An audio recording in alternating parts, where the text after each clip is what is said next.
Hey everybody, welcome back. This is Instructor Phil Dimitratis. We're going to do today is we're going to talk a little bit about coloring your characters and presentation. Okay, so today was the day you're supposed to have your characters pretty much defined, done, line cleaned up. Okay, if you're not at that phase, you need to do some catch up where you have to go in and clean up some line on your characters. Now, some of you might have your characters are sort of like a rough sketch, what I'm going to call a tight rough.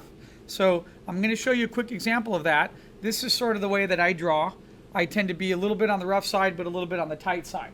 Okay, so yes, you could still clean your character up in this fashion if you'd like. Okay, if you don't understand exactly what that means, come talk to me and I'll look at your drawing, because if you give me something that's super rough, I'm going to call you out on it and tell you that it looks like crap. Okay, so because what we're doing is we want to color our characters and prepare our characters for presentation, and that's what we're going to talk about right now. So if you go check out the blog, you'll see, let me just go through the posting that I have up there for you. Okay, coloring your characters and presentation. So step number one, coloring your characters. Here are the basics. Okay, you have an outline to your character that you've already done, which is your sketch. Okay, number two, we assign local color to our character. All right, now as far as I'm concerned, for our next class, you don't have to do more than step 2 or 3. Okay, which is assign local color, and if you like to, you can select parts of that local color. You can go into levels or curves, and you can lighten or darken parts of your character that indicate direction of light. So let me show you a couple examples here. So when I click this open right here, we look over here, this character is basically all local color. Okay, so if you look, the local color is the hair color right there. However, if you look over to the side, you see a little bit of a dark indication. So the artist came through with a selection tool, selected a darker color, or went to levels, or went to curves, and then darkened a little bit of that local color. And when we say about darken, that's when we use white or black. White and black are tints and shades in the land of color. Okay, so by selecting that in Photoshop and darkening it a little bit, okay, it creates the effect that light is coming from a particular angle, and we now have a shadow. So if you look down to the shirt, okay, let's take a look, and you might not notice this in the hair, but if you look at the shirt here, the shirt outline is actually in a darker color. So I'm going to show you how to do that in a minute in Photoshop and in Sketchbook Pro, how you can go in very quickly and you can change your color line to match the person's outfit or hair or shell or feather color or whatever it might be, okay? But next to that, you'll notice that the artist selected, like, let me zoom in here real quick, see if I can. It's not really letting me, but you'll notice right in here there's a little bit of shadow. You'll notice there's a little bit of shadow up here. So there are certain areas where the artist decided to select a little part and maybe darken it, okay? So we'll take a look at some more samples here. So you're looking at the hair. So there are certain things that read better when we have light and darks on them. If you wanted to hair is one of those items. Another item might be part of a neck or a face or the eyes. Another item might be, just another area of detail, okay? For example, like on the nose. All right, so you don't have to go in and put lighting and shadow on everything. It actually sometimes works a little easier if you do it to certain little areas. So you'll notice this artist right here is actually going in and doing it to the hair and doing it to parts of the face where they want you to look. They're not doing it to the elbows. They're not doing it to the hands too much. Well, there's a little bit on the elbows here, but there's not much on the shirt. Most of the detail of light against dark and light against dark and the little rosy cheeks is centered in part of the face, okay? So, and then here's another sample where somebody, again, is just using local color. Now, one of the differences here, can anyone tell me what they see? What's this artist done on their character sketches? Well, it's fashion related, which is also character design related, but they've lost their line completely. That's a challenge. I'm not expecting you to do that completely, because there's actually a difference in line quality when it depends if you're creating for television, feature animation, or whatnot. It's a lot harder to lose your line completely. Okay, we'll talk about the line quality thing a little bit later. Right now, that's not as much as an interest to me as you having a good presentation of your characters, okay? So when you start to color in your characters, you will notice if your line is super black and dark underneath, okay, it might be too bold and it will flatten part of the design. That's one of the problems with line weight. When line weight is super black, super thick, it'll flatten. And there's you know, a point where that works. So for example, if I were to pull up another, give me a second here, let me pull up another window here, and let's go to Google really quick. Okay, so if I were to type in The Simpsons, if I can spell today, which I can't because I typed in the Simcons. Okay, I never do get at typing when I'm talking at the same time. So if you look at The Simpsons, in which, by the way, Hugh Hefner died, okay, Playboy founder, right? So real quick, if we look at part of the color here, it's all local color. There's no indication of light or dark, okay? So you're going to notice different animation companies will do different things, okay? Hold on a minute. So television animation, since it's a little bit cheaper budget, has some other limitation, okay? Phineas and Ferb. So if we come over here and we take a look at these characters here, all right, and we take a look at them. So what you're going to notice here is you'll notice you have a local color with a little bit of shadows on some parts, right? You have a local color on the characters that stays. So now you'll notice a little bit of texturing on roofs and trees and backyard and grass, areas that need the texturing, but then the characters stay as a base character with a local value. There's no real local value change inside there, okay? So every show is going to be a little bit different, and there's hundreds of different styles out there, okay, that you could take a look at. So just note to self, back on this, when you're working, if you have the color in your character and you still feel like it's a little flat, lower down the line quality, lower down the opacity of the line, and allow the color to breathe a little bit, okay? So here's a great example of why artists change their line color and keep their line color sort of focused on a piece, because it allows the line still holds things together, okay? And this is a great example of pretty much just local value. There's all local values in here. There's really not much shadows, and one or two little places the artist will do a thing like on the knees. He selects part of the kneecaps and it darkened just a little bit. There's a little bit of a gradient on the feet. Do you see that? It might be a little hard on our monitors, but there's a little bit of a light gradient that comes on there, and there's a little bit of the kneecap, okay, indication. But for the most part, the hands, the arms, except for a little bit of shadow under the face. And when we get to the face tends to be one of those golden spots where you want to have maybe a little bit of a neck shadow, maybe a little bit of shadow under the nose, maybe little details around the eyes. Remember, eye sockets recede in. So if you look around the room and you look at anybody, we usually have a little bit of shadow around our eye sockets because they are concave. They go inside our skull and then come back out, okay? All right, so all those little things are things to consider. All right, let's go to a couple other samples here. So here's another sample where you have a little bit thin line, okay? And then on top of the thin line, you have a local color, but then you'll see there's a little bit of a sort of graphic implementation of design. So you have these little like strands here. You'll notice the highlight on the arm. You'll notice a little shaded area. Okay, so those take more time and a little bit more consideration, and every one of you can develop your own sort of pathway on how you want to work. By the way, this is basically the artist that did this.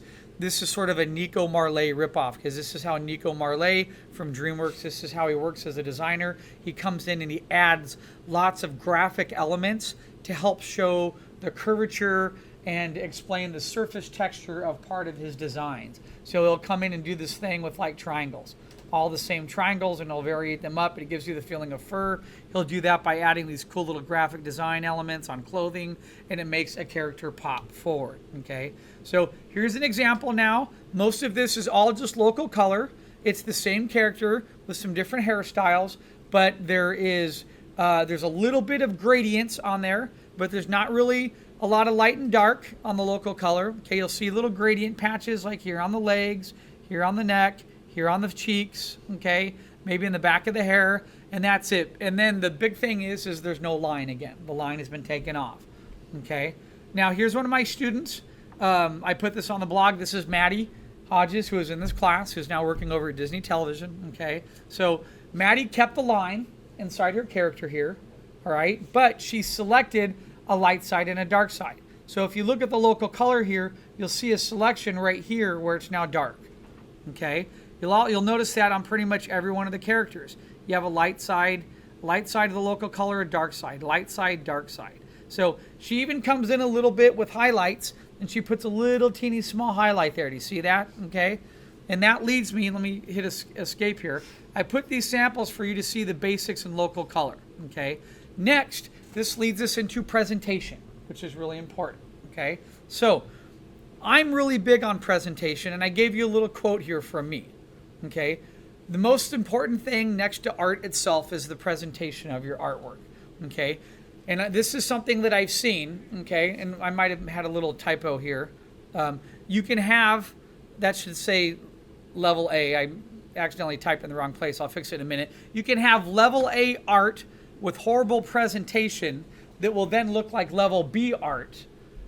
And you can take level B art and give it grade like level A presentation and make it look like level A art. Does that make sense? So that means you can take art that isn't as good, give it great presentation, and it'll look better than somebody with great art and crappy presentation. It happens all the time. And how do I know that? Because when I was at Disney, I was on a recruitment board. When I was at Big Idea, I was on a recruitment board. When I was at MGM, I helped them, looked at a couple portfolios, okay? And so when I was at Mike Young, I was responsible for going out, helping the owners recruit some artists to bring into the studio. I would also look at portfolios to recruit interns that came from local colleges. So I've looked at a ton of portfolios, been on presentation boards, okay? Portfolio review boards, I should say, and hiring committees. Even here as a teacher looking at hiring committees, and I see this stuff all the time. There's nothing worse to me than seeing really grade A level work on crappy presentation. It makes it look horrible. So I put up some samples here. Some of my students that have already had me, this has been drilled inside their little noggin, okay?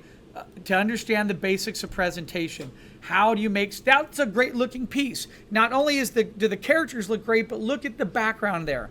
Look at the gradient control. Look at the little drop shadows underneath the characters, right?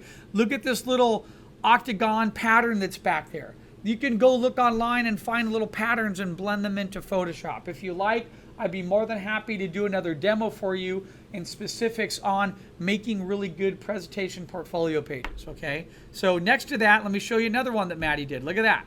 So you have the character there. There's no line on the character. The character is very rendered.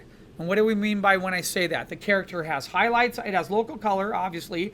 It has highlights. It has shadows. And it even has texturing on it. That makes a character very rendered, okay? But this is sort of in Maddie's style. The line is completely gone. What else can you put inside your presentation page when you put your work up? If you want to give me just your characters that are finished, that's fine. If you want to go in and make a presentation page for every character and put rough sketches of that character, that's totally fine too. One of your jobs as a student in this class is to create portfolio pages that go into a portfolio that are going to land you either into an internship or into a job. So when I get that magic call from a producer or art director or somebody that's looking for someone, which I get all the time, and when I get that call, I'm able to go, oh, and I can pick up the phone and go, Matt, Jesse, Frank, Brian, send me your portfolio. And if you go, and this is what happens all the time, well, it's not quite ready right now. I need a couple days to prepare it. Sorry, there's no couple days. The art director or producer wants somebody that moment. And when they call, I have to be able to send them a link right away. And it usually happens, it's just the truth of how the industry works. It happens in a day's time. Okay, in 1 day's time, last time when I referred Trevor and Maddie, okay, they were both over at that division of Disney Television, which is Wild Canary, right? They were both over there the next day interviewing with a producer like that and the art director. It happens that quickly. So it's in your best interest to take some time this weekend, take your characters and put together a wonderful presentation page, okay, after you finish coloring. Now remember, you don't always have to have full color and render like this. You could have something like that. Even that is a great presentation page. Look at the characters are not even in color. I want you to do color. I don't want you to do black and white. But this is black and white probably because of the show. And it has more of that graphic novel feel, which is fine. But there's something to say about the simple little gradient being put on the back here and that little wash that makes it work. Also, this is a turnaround page, which we will do later in this class.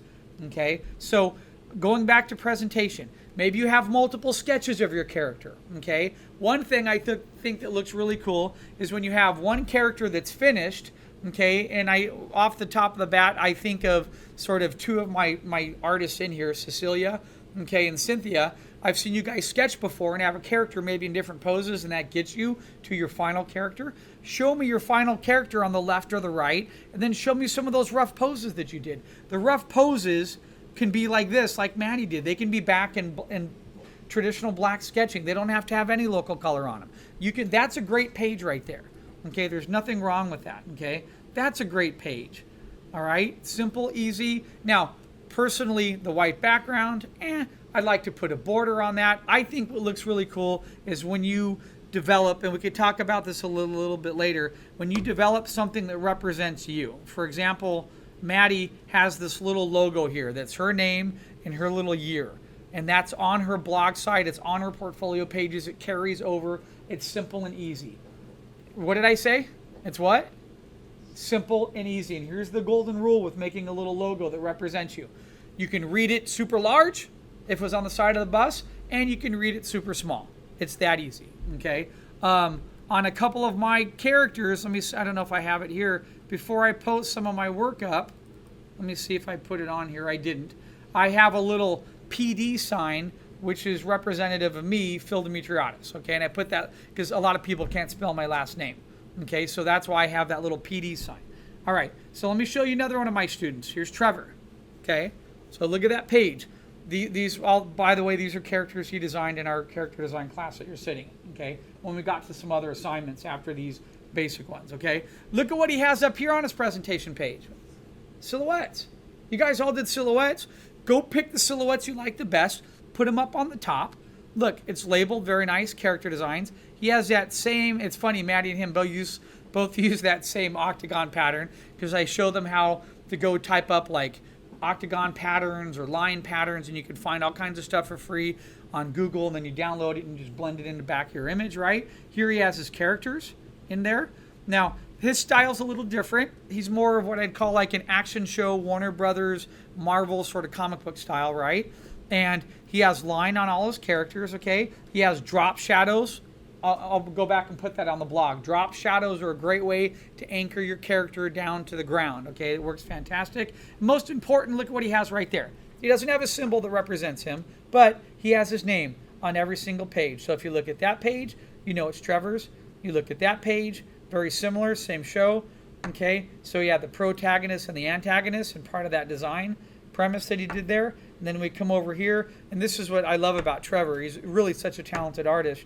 And then you come over here, totally different style, right? Disney, X whatever TV style, totally different genre, right? And, sort of Nickelodeon base. And again, what do you have? Simple local color. There's not even gradients on there. There's no gradients. There's no light and dark. Even if you gave me that, I would be happy, okay? If you had some type of background. Now, here's the catch about background. Your background colors need to be soft. Do not give me anything, and this is where students get lost, so I'm going to explain it to you. Some of you don't understand how the color picker works in Photoshop, okay? Soft pastels are right here, okay? Average local colors are about in here. Pure chroma is right there. Do not give me a presentation page that has pure chroma like that blue or that has that yellow. It's too bright. You need to have soft, supportive is the key word. Soft, supportive colors in the back that allow your characters to pop off the page, okay? If you don't do that, your characters are not going to look right. Do you see how nice that page looks? Do you see how the characters read very easily? Because there's a very light color. So here's the one analogy that I might give you. When you go to a doctor's office or you're in a hospital, what kind of colors do you see around you? White, beige, light blue, light brown. You see very soft, settling colors. Why? Because they don't want to paint a wall red or put a wall in pure green chroma. It's too intense. It's a hospital. They want you to be soft and relaxed. Part of what you're doing is displaying your art. The background environment needs to be very soft.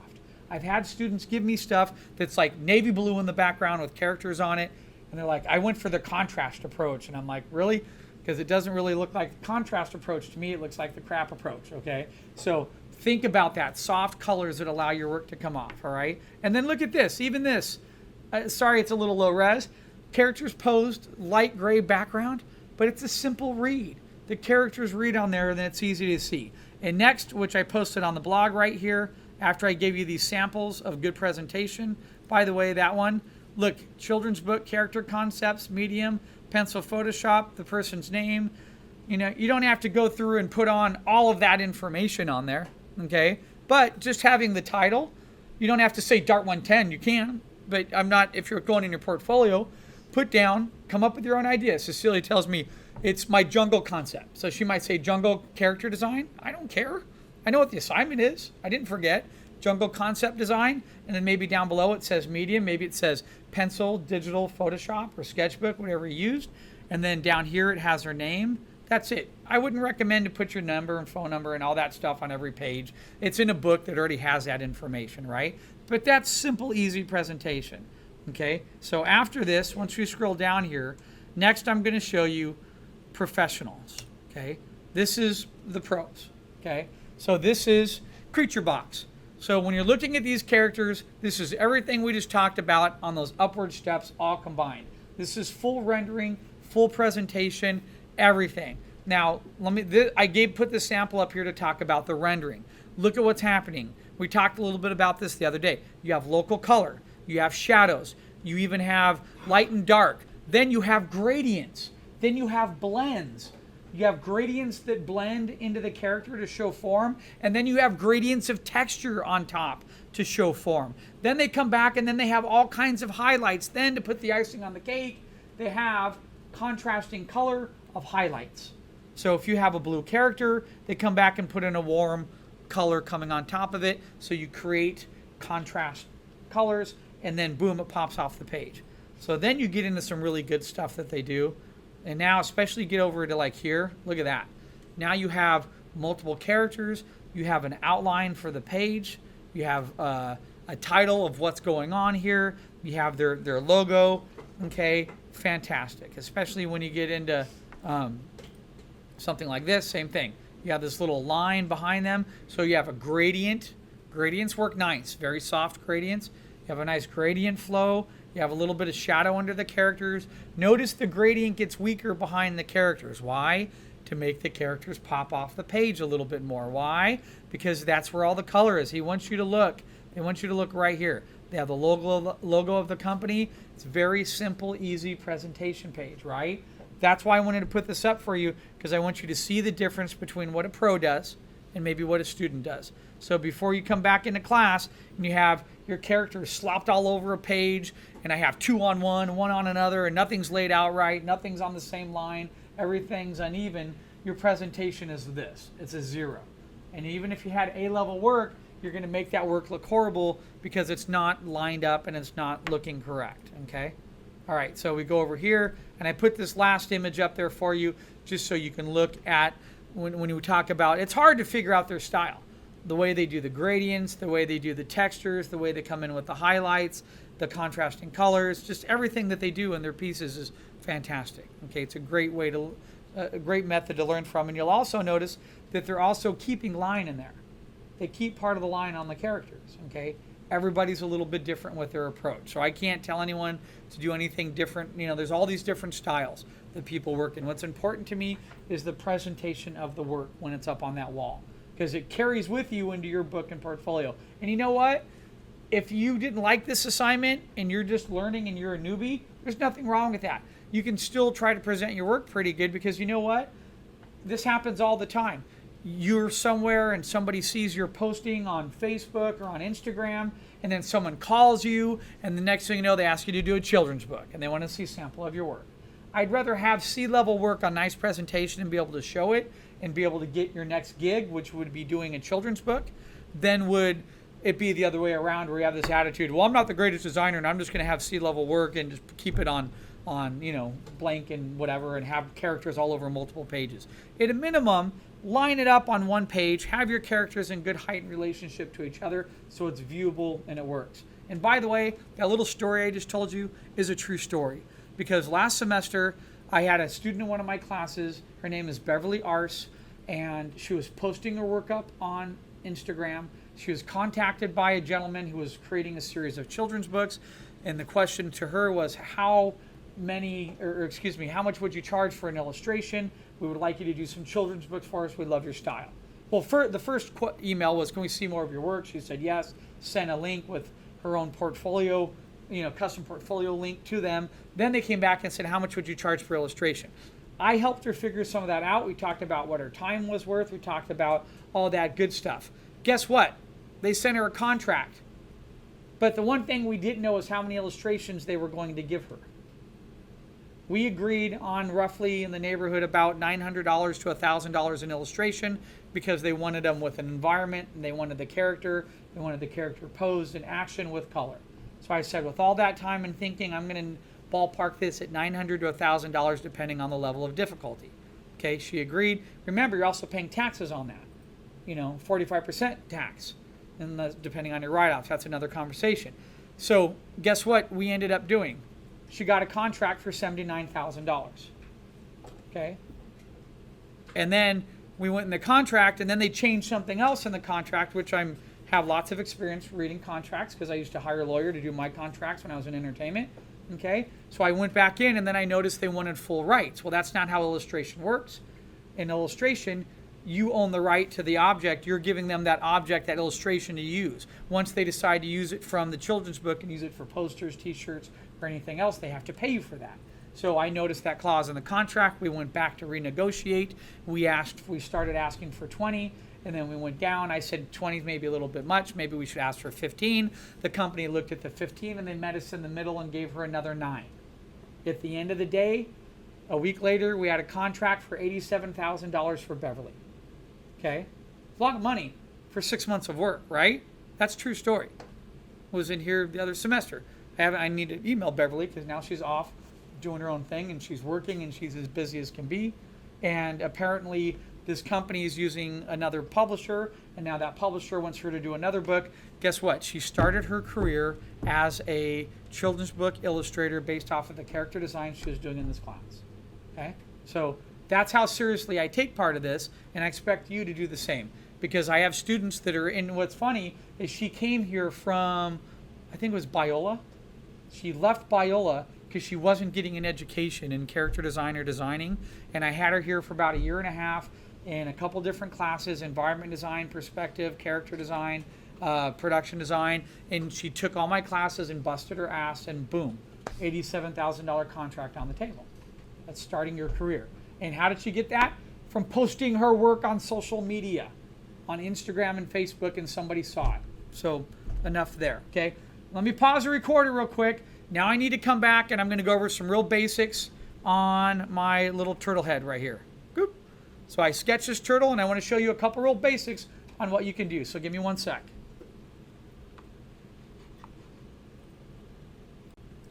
Okay, so the other day somebody asked me a question in class. Can we use the Copic markers to paint your characters? Sure you can. You can use whatever you want in here. However, before you do it, I would recommend this. I recommend that you take a blank layer and you come in here with just like a couple simple boxes, like a simple selection like this, and you paint and understand what some of the different tools do. Okay, so for example, I'm going to get ready to paint my turtle. I'm going to take a base local color of a green like this.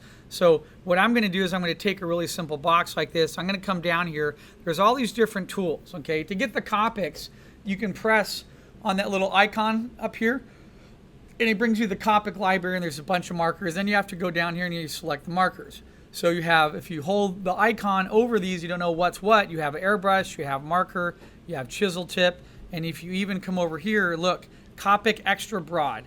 Okay, so what I'm going to do really quick here is let me just try to show you a couple variants on how things work here. Okay, the secret to markers, and here's the hard thing a lot of people don't understand, is because I used to use markers in a professional background. Okay, so the thing about markers is markers go down and they usually leave a little bit of a streak. Okay, markers tend to work better when you work from light to dark. They always do. Markers do not develop well when you were working the other way, okay? So if I'm painting part of my turtle and I go with a darker color like this and I want to come in and put spots on my turtle, it might be a little bit harder for me to see some of those spots like this with a marker. unless I have it dark enough, right? So you need to think about that when you're laying down a local color. Okay, one of the things that's nice about starting with a light local color is it allows you to come in and it allows you to build up and see there's a little bit more contrast. And more important than that, what I can do, if I hit deselect and I come over and I add another layer up here, I'm going to take my little selection icon here, okay? Oops, sorry, used to working in Photoshop a little bit. There, so let's say I have a bunch of circles now inside my selection, okay? Let's say those are going to be textures on my character, right? It's really important that you think about everything you do in Photoshop or even in Sketchbook Pro as layers. Because now, with these layers selected, I have all these different options I could do. One is I could come in here with a brush, okay, and I could lightly brush on a texture set. And just pressing with a brush, I can go from dark, and then I can get a little bit lighter, very lighter, lighter, lighter, like that, and then hit deselect, and voila. Now I have a texture on top of my character. And what's cool, by doing that on another layer, I can come back down in here very quickly and efficiently, and I could even blend that in. Not only that, since it's on another layer, if I had some type of shadow or texture effect, I can even come in with my round tip soft effect eraser right here, and I can come back in and I can lightly erase this. Okay, it's going to be different than the hard edge. It's going to allow me to erase it very lightly. So now I can even blend in textures wrapping over like a round surface. So if I have a round belly on a character, I could actually come in here and erase part of that where it might not wrap on part of the character. Okay, so before you jump in and start painting tons of texture, that's not the way I would work if I was you. Okay, I would work by building up with a local color and keeping texture like this on a separate layer where you can then come back into it. Okay, now here's the other cool thing that's pretty nifty about having all these layer selections here, just like Photoshop, okay, is I could come in here, let's say I have this right here, okay, I have textures on it, and then I want to come in here, I'm going to take the airbrush tool and I want to put a little bit of a darker gradient going across. So since I have this selected here, okay, I can control my brush size, and I can control this other puck here. It's on color control right now, okay? On some of the tools, it's an opacity setting. But see, I could come in like this, and I could put a gradient right where I want it. And let's say this part ripples back in. I could come in here, and I could darken that part right there, and then lightly fade it out. So you see how I make the paper look like it's sort of buckling now and fading in and out, like there's an edge. I can do that very efficiently, and since my texture is on another layer, I can come back into my texture here and I can adjust it. Now, I erase some of my texture, so if I want to make my texture a little bit, I can duplicate part of that layer. I can select all, copy, and paste, okay? So if I select all, copy, and paste, all right, you'll look what happened. I just duplicated it on top of itself. Do you see that? Now, if I want to, I can merge that back down. Okay, in Sketchbook Pro, and voila. Oops, I merged it to the wrong layer. Hold on a minute. What did I do? I just pasted it. You know what? I forget Sketchbook Pro. When I paste, watch, if I hit paste again, it actually is pasting. Oh, there it goes. And then I'm paste it onto a separate layer. I'm going to drop it back down. Boom, there it is. So now I have my texture getting redefined. And what's cool about doing that is I can lightly erase it, and then I could come back in, I can turn on the gradient, and I could erase part of my texture and blend it in somehow, okay? So before you do anything, I would highly recommend that you come in and do a couple little swabs like this. It's not gonna hurt you. What did I just spend on that swab? Just a couple minutes, right? So if I come back over here, I take another little swab, and this time I might say, hey, what happens if I paint my character with, and yes, you can use these colors to pick. These are just predetermined colors that are in the Copic library, right? Doesn't mean that you can't use them on other tools. So here, if I come in, grab this brush right here, this brush has this cool sort of painterly effect to it, right? You see that when I go back over it? Every time I push it back down and go a little bit lighter, it sort of fades off and gives me a different effect, and I sort of blend into it. I could do that to a character and create what I would call maybe like a base color if I wanted to. and then I could come back over that and I could build up texture and stuff, right? So by clicking on this little tab here, opening this up, you can see there's lots of other options in here that I could use. In fact, I already have some of these gritty brushes right here from Sketchbook Pro. So if I come over and add another layer, I come over and let's say I want to add a little bit of red texture in there, okay? Let me see what happens if I just click. Okay, so it's very small right now. Let me enlarge the size of that. There, it's much larger. So now I have these sort of texture brushes. See, I could come over and texture something very efficiently like this, and then depending on how I like it, I can adjust down and I can blend in part of the layer. So if you go for the texture effect, I want you to think about this. I want you to think about doing a little swab, coming in and blending in part of your texture. Okay, with that said and done, let me delete these right now. And then, oops, deselect. Let me delete that layer. Delete that. Let's delete this. Delete this. Okay, I'm going to go back to my line drawing. Okay, so here's the thing I need to answer for some of you guys is how do I, if I come under my line right here, how do I adjust my line color? So for example, I'm going to come in, I'm going to paint one of my turtles here. Let's say I decide to come in here and use my airbrush really quick. Or, you know what, since we're talking about Copics, I'll use a Copic. I'm going to come here, I'm going to touch in the green area. What's really cool, see how they have all those greens? They have all those nice variants there for me. So I could come in here and you talk to yourself, not like a crazy person, but you say, hey, Phil said to start with a light green. So now I'm going to come over here and I'm going to start painting, okay?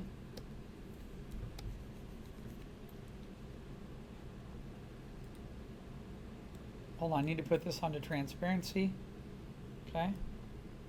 Which I'm zoning out. I'm like, why isn't it picking it up? Because I opened it in Photoshop, that's why. Because I noticed I'm not getting there. See, there's the color underneath. It's not showing. And I'm zoning. You know, I should have opened it in Sketchbook Pro first. You know, hold on one second. Let me pause for a minute and I'll get it up the right way. See, what happened is I saved it in Photoshop, even though I did it in Sketchbook Pro, opened it, and Photoshop put the white background behind it. And that's what I don't want right now. So I can fix that really quick. Okay, let me hit resume. Okay, sorry about that. So what I did is I just opened up the original sketch I had inside here. Okay, that way, if I add another layer underneath here, and if I come back with green, okay, so you can see it coming under the character right now. So one of the problems is I come in here with my marker. If I'm going to paint my character in local green, I, as an artist, like to sketch in blue. So I have a little bit of a problem right now with the base of my character, right? What's that problem? Huh? That's right, I got blue lines that don't really look that great. So give me a minute. Let me get, remember, I'm sitting here trying to desize. I always mix up Photoshop and Sketchbook Pro. I'm trying to desize and you can't really go smaller. You know, I can't go smaller because you're on the broad marker. So you got to go to the smaller marker here if you want to get these little areas. So when you go back to your eraser, once you get your character sort of blocked in, you can then scroll down on part of your eraser. You can come in here very quickly and you can get that taken care of, all right? So let me just clean up my character a little bit. So remember, when you go to the smaller marker, okay, that's the eye. That's part of my character's eye there. All right, there. So if I want to color in something that I missed, I have to go to one of these small little points here. They zoom in a little bit and get a little bit bigger, but they don't get nearly as big as before, okay? So now that I have that done, all you have to do is you go to your line layer right here, you touch it, and you click the lock. And when you click the lock, it tells Sketchbook Pro, hey, I'm going to color my line real quick, and you need to behave while I do that. So I'm going to come down here, and I might pick this sort of green like that. And then if I come back here and take my airbrush, and if I go over it, do you see what's happening? I'm now painting over, and my line is turning from blue, and it is turning to green. Let me go to the marker and just go like this. See that? I've completely changed my line color very efficiently. Oh, that's a little too, that's not what I want. Okay, let's go back to our local color. Maybe I go to my local color, and I'm just going to darken it just a little bit more like that. And then I'm going to come back in here, and then I'm going to paint over that again. So you can see, now that I paint over it, I can't really see the line as well, right? So you have to think about, well, I dropped it a little bit, but that wasn't quite enough value. Maybe I need to go to a much darker value like this to really get that line to pop on my character a little bit more, to bring out part of his personality, okay? All right, so there. And I look at that and I'm like, man, that's still a little light. You see that? I want the character line to pop out a little bit more, so what if I go a little bit darker? I might actually have to move over to a little bit more of a different shade of green, like that. Now I start to see the line on my character a little bit easier, okay? And it gives me a little bit more, just it's a little easier to read. You see how that is? It's not as light as the other version, okay? All right, so once I have that done, if I'm working inside Sketchbook Pro here, what I'm gonna do is I'm gonna just pretty much build up everything in layers. So I might come over here really quick. I'm gonna add another layer here, and I might take, you know, part of this other green that I had. I might go up to about here. I might grab my airbrush, might make it smaller, okay? And you'll notice right here when you have that airbrush, you have a saturation tool for it. So if I make my airbrush a little bit smaller about there, I'm gonna put a little bit of a shadow underneath him, okay? So I'm just gonna come along and basically do this, put a little bit of the haze shadow under there, okay? Can you see already what that does to the character? How it turns part of him? It acts as a little bit of a shadow, and what's cool is I have that on another layer, so if I need to adjust the size I can in here with that hue and saturation, if I go to 100%, it'll just spill it out. I don't really like that. I like usually my airbrush to be on a little bit like 60 to 70, because that allows me to come in and hit little areas like this. You see that? Allows me to get little gradients in there that I might not have thought about. So I even like to come in and just sort of do this sort of back and forth. Sometimes I go a little bit smaller. I might put a little bit darker area here. I might come in on part of the face, put something up here. Remember the eye sockets? So I might come into part of the eye sockets, right? And the great thing about what I'm doing right now is I'm adding this value to my character, okay? Let me quickly tell you about one thing that's in the back of my mind, because this isn't a rendering class, but I have to cover it, okay? You guys need to consider that light is coming from a direction. So when you take all your characters, you need to pick right from the beginning. You need to come over here.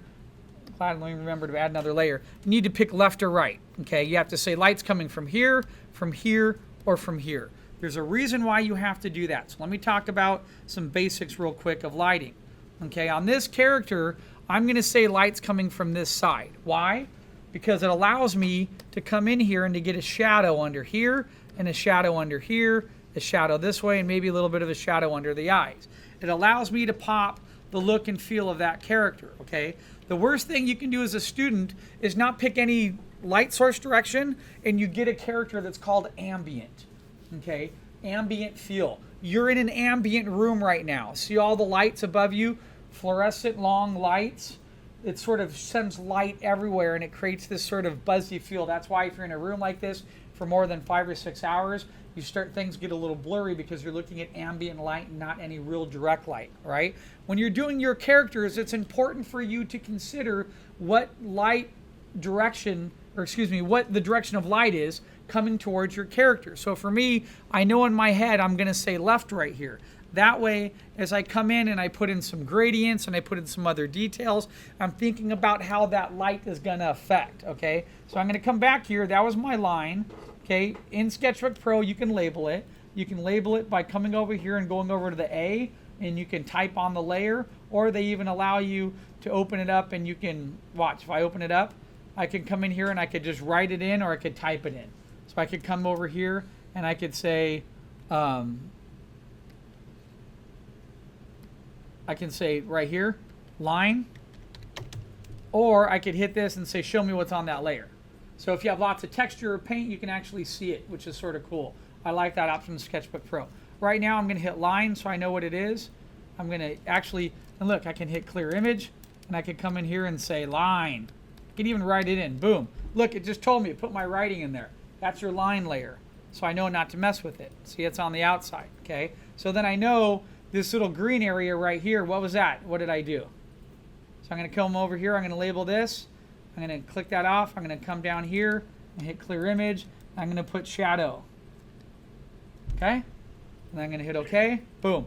I'm gonna come over to here. I'm gonna relabel this. Sorry, I realized, hold on a minute. I realize it's out of the recording window. So let me bring up the layer options here and put them right there. There, now you can see in the recording window, I'm going to click this. I'm going to go to the A right here. I'm going to hit clear image, turn this off. It says layer 6, clear it, and then I can write in there what I want. Or you could even type it. It doesn't matter. It's up to you. For here, I'm going to put local color right here. Hit OK. All right, so look. Now let's go back to this. Let me move my layers out of here. There's my topics. So now I have my local color in there. So let's say I want to come in, I want to build up some texture. So I'm going to come over here. I'm going to add another layer. Okay. And that's going to be my new texture layer. So I'm going to come over here. I'm going to label it really quick. I'm going to type in texture. And there it is. It says texture for me. Okay. So I'm going to think about a couple ways to texture my character. What if I decide I want to have maybe something around the eyes, maybe part of the hair, maybe something on the lips? To me, there's all different types of texture. There's broad textures and small textures. So what I'm going to do really quick is I'm going to come back in here. I'm going to take part of my selection tool, and I might select what I consider like to be broad little areas for my character right now. Okay? So I'm going to select that area here. I might select this part under the eyes, and I might select a little bit up over here, and I might come over here and select a little bit on that patch right there. Oops, like that. I might select a little bit under here and a little bit there. Okay. Now that I have that selected, I'm going to come back to texture. I'm going to go to my color picker right here. I'm going to grab that. I'm going to go grab the local color. Boom. So I know where to start. I have the local color. Well, I'm going to go really similar to the local color, but I'm just going to make it a teeny bit darker. And remember this, as I'm doing this, it shows you what's happening in your color option right here. Here's my color right here. It's showing you the color I swabbed. Watch what happens when I bring this plus slightly down. I bring it slightly down. It's now showing me how it's going to be a little bit darker. That's exactly what I want, a teeny bit darker. I'm going to come back over here to part of my airbrush, and I'm just going to sort of come over here, and I'm going to swab a little there, put a little here, put a little there. That's it. Hit deselect. Boom. You can't see it, but it's light. You see how I have it in there? It's a little bit of a buildup that's in there, okay? Now I'm going to come back. I'm going to add another layer. This time I'm going to call this texture fine. So I come down here, T-E-X, and then F-I-N. Fine. I'm going to hit OK. So now this time I'm going to come in and I'm going to change my texturing, and I'm going to add in some little teeny dots and so on, okay? So hit OK. Come over here, make sure that selection tool, and I'm going to come in here and put some little circles, all right?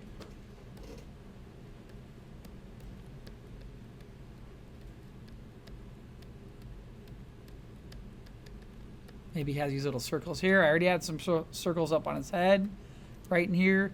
Maybe he has a little bit of something under the eyes here, a little, very lightly. Okay. There. I have those selected. Okay. I don't know if there's a way. I really like to hide my ants to see what I'm doing, but I don't think you can do that, can you? In Sketchbook Pro. Maybe on the new one, but on this one, you can't hide your ants. So let me see, Control H. Nope, doesn't do it. So now that I have that selected really quick, this time I'm going to do something different. I'm going to go for an orange to green change in these little textures. So I'm going to come over here. I'm going to, actually, let's go back. Let me grab that color swab. I want to go to that green. I'm going to darken up, go a little bit more into this direction. Okay, I'm going to come back to, let's just say I'm going to use, I like the airbrush tool. I'm going to airbrush tool. I'm going to make sure it's about at 50 or 60. I'm going to come in here, hit a couple swabs on here. Actually, I want to go a little bit darker. It's a little too, there. A couple swabs here. And hit a couple right here. A couple up in there. Right, a little bit in here. Now, just for fun, I'm going to drop it down a little bit darker. Hit a couple parts, a little bit different. Then I might do something like that. And then I'm going to go to an orange. And now I'm going to come in here and throw a little bit of a sort of orangey brown. That's more of a yellow. A little bit more up there. And I'll hit a couple of these with a little bit of that orange. Okay.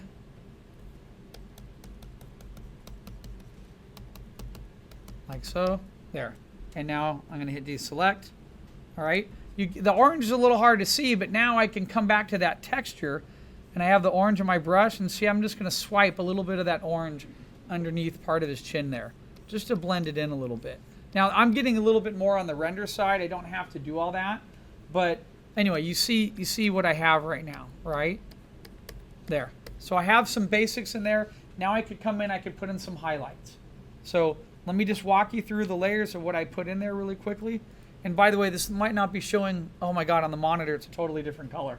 So, because the monitors aren't synced to here. So I'll record it for you and you can watch it. I looked up there and it's totally different than what it's on my monitor. So what I'm gonna do really quick now is I'm gonna come in and I'm just gonna brush in some highlights and I'm gonna add another layer, okay? And so I have texture. Look, if I look at all my layers up here, what do I have? Let me label this, and I'm gonna call this highs. Okay, so right now I have the base texture. I have my local color. I have shadows. I have line. I could start merging some of these things. So if I like the textures that I have here, actually, let me select all, copy, and let me paste them on top. Make them a little bit brighter so it reads up there on the monitor. And then what I'm going to do is lower the opacity a little bit. I'm going to merge that with the layer down below. Okay.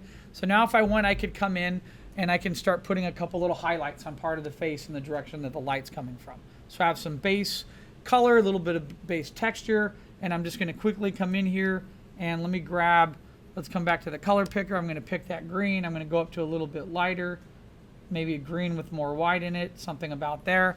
I'm going to come back here with a soft marker tip, and I'm going to see what happens if I can just come in here and just sort of say, oop, he's got maybe a little highlight on that chin. Okay, let me get a little bit lighter in here. Actually, I'm not liking that brush.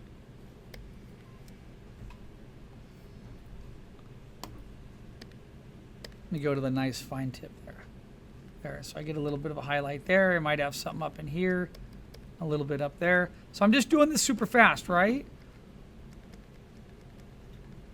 And actually, this is where I sort of dislike these brushes. Sometimes I want to go a little bit smaller because the highlights tend to get a little overwhelming. I like to blend them in. And to be honest, this is where I like to go back to Photoshop because you can see how I put some of these highlights in here real fast. And I just like the way Photoshop works for highlights a little bit easier. In a more of a painterly method, I guess I would say. Here, I'm going to come in with my airbrush. Let me drop this down. I'm going to blend in a little bit of this in here on that chin. Let me get a little bit here on the cheek. Okay. Come in here, get a little bit on part of the nose. Blend that in a little. And since it's all on the one layer, actually I made a mistake. It's in my texture fine layer, but that's still okay. I can now come in with my eraser, and if I put too many, like if that highlight's too big, I can come in and I can erase a little bit more of it. I can blend it in a little bit. Okay, you can take the fine brush, you can make it a lot thinner. I can get that the way that I want to look. And you can see already I'm starting to get something that I'm working with, and I've spent sort of a limited amount of time into it. I'm only about 20 minutes going back and forth on this, okay? So remember, you don't have to go in and do the texture and all that. You could just give me the local color. Now, real quick, what I want to show you, and I need to move along here because we're already at about 40 going into 50 minutes. How do you do your line in Photoshop? Real quick. Some of you don't know that. So I'm going to show you really easy. You have to have your line on a separate layer. So what I'm going to do to try to help you out really quick is I'm going to do an accident here. Is I'm going to duplicate this layer because I know this will happen to somebody. And I'm going to take this image here, okay, and I'm going to hit copy, delete that. I'm going to go down here. I'm going to paste that. And I'm going to merge it with the layer down below. So actually, there. So now I have one character merged on white, and I have one that's line only, okay? So if it's line only in Photoshop, this is all you have to do. Select all, Command, Control A. Hit V, the move tool, and then hit an arrow. And what it does is it's selecting the whole. So what happened is there's actually white in there. So this is what I need to do. I need to get rid of the white that's in there. Okay? Well, there's sort of two things you could do.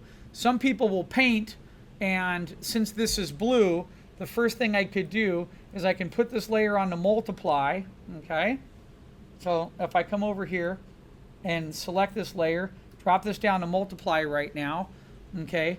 And then if I put another layer underneath it, all right, let me label this layer line really quick so I know which one is which. All right, since this is already a color like blue, I can come over here, go to control balance, and I could adjust it through control balance, or I can go to hue and saturation and I could change the line this way. I can say, oh, you were this color, now you're going to be, you know, I could say, oh, that's the green I want, but I want to add a little bit more black. But the problem is, you see it picks up that white underneath it. You see that? And it's changing part of that. So you have to be very careful on how you're adjusting it. But you can get quite a bit done with some of the color balance in here. Okay, I can add a little bit more green.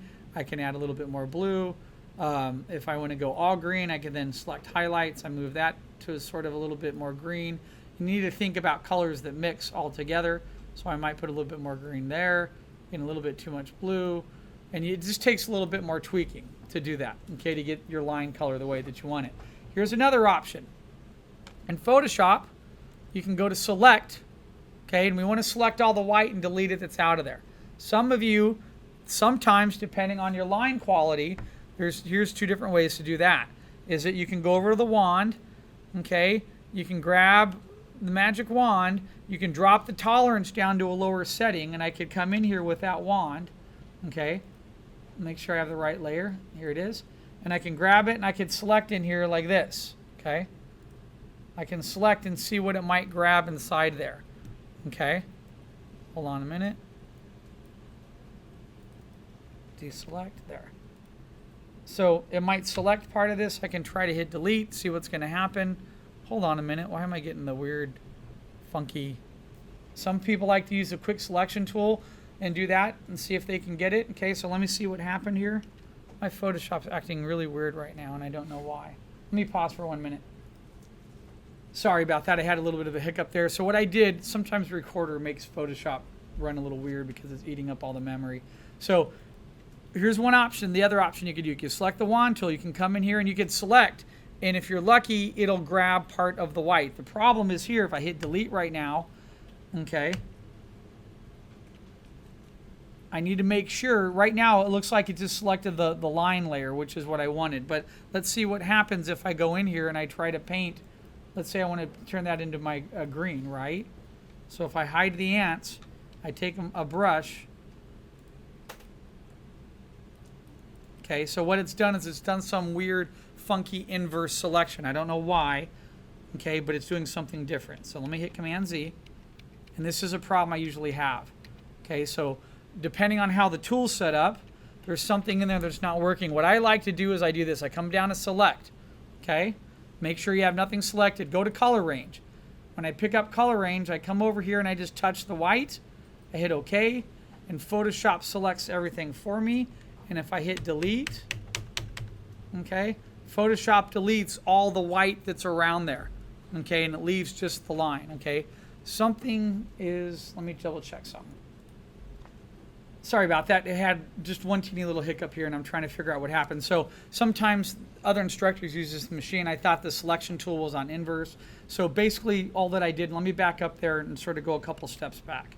Okay, so you saw me select the white. Okay, let me go back. Come on, Photoshop, go back here. So let's see. There. So it's back to here. So all I did to walk you through this again, select, okay, come down here to color range. All right, just grab it and touch the white, hit OK, all right, and then hit delete, and it'll delete the white that's inside there, okay, because now if I come back and say select all, hit the move tool, hit the arrows, look at what's happened. I have just my line selected. So with just my line selected now, I can come in here and I can pick any color that I like for my line weight, and I can go into my brush and I could come in here and I could paint my line, okay. And if I hit H on my ants, do you see how I changed my line color? That's how I did it. So we'll do this one as an example. Let me hit deselect, okay? So I have this other image right here. This other image now has white on the background, okay? I need to get rid of the white because if I go in here right now, select all V and try to move, it's not going to do it. It's selecting the whole entire image. The image is blended together. If I go to select and I go to color range and I select the white, I hit OK and I hit delete, then I hit deselect again. I've now deleted all the white that's on there. Okay, you can't see it, but look, if I turn off the bottom color, now you can see it. It's gone. Now that that's done, in Photoshop, select all, V, hit the arrows. I have it selected, and I could do whatever I want. If I want to make part of my character green, and let's say I want part of his line color to be green up here, and then I want to fade him to a darker green on the one side here, and then I want to fade part of them on the back side to an orange. Whatever it is I want to do, boom, I can do it. Okay, and if I hit H and hide my ants, see, I can look at my line. The one thing I do love about Photoshop I need to fix in Sketchbook is I should be able to do this. I should be able to look at my selection with the ants off, because then I could pick the colors that I want and make sure that I'm getting my line to blend the way that I want. And there are times you might have a character that's blending in color, like I might really like that line weight right there. If that's the case, I can go on now and I can start painting him. Okay, so that's how we adjust. So Photoshop would be the same thing. Now that I have this, it's going to be the same approach, right? So I come down here, that guy's my line. I'm going to label him as my line, okay? I'm going to zoom in here really quick, all right? And I'm going to raise my line up to the top here. I'm going to come down here, and this is going to be my local color, so I'm going to label it local. I'm going to switch back over here. I'm going to grab a base color, and I'm going to come in here. I don't like that brush for coloring. I'm going to come in with a wedge shape brush like this, put 100%, and